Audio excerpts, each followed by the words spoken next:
Barbie Fortes update. Ang ganda pa nga ni Barbie. Yan yung look at outfit ni Barbie during awarding ceremony ng Gawad Lasanya nito. Kung saan wagi si Barbie bilang most outstanding actress in digital film. Congrats kay Barbie. Yan yung mga video ni Barbie. Yan sa awarding ceremony.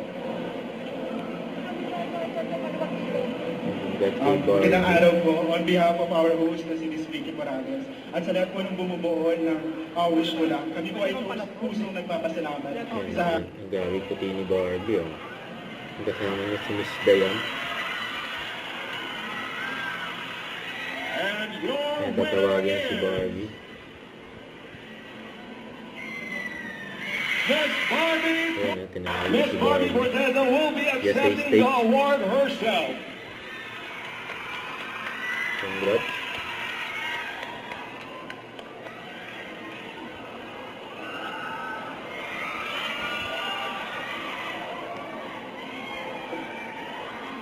Yan, oh.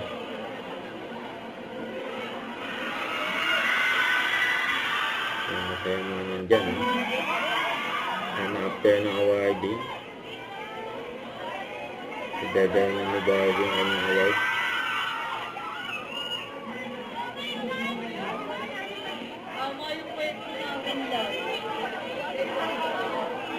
Ayan, interview pa nga si Barbie.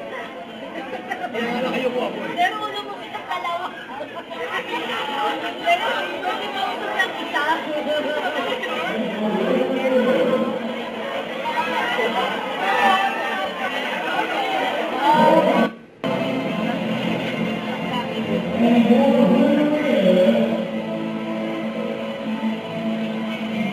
Pwede sila. 24 oras. Congrats kay Barbie. Logical din naman talaga na magkaroon na rin ng category, acting category sa digital platform, hindi ba? Nagpapasalamat ako dahil ito yata ang aking first ever acting award, parang in digital content. Yun, oh. Don't forget to subscribe, click the notification bell for more updates. Easy switch or the action live. Stay tuned for more videos. See ya.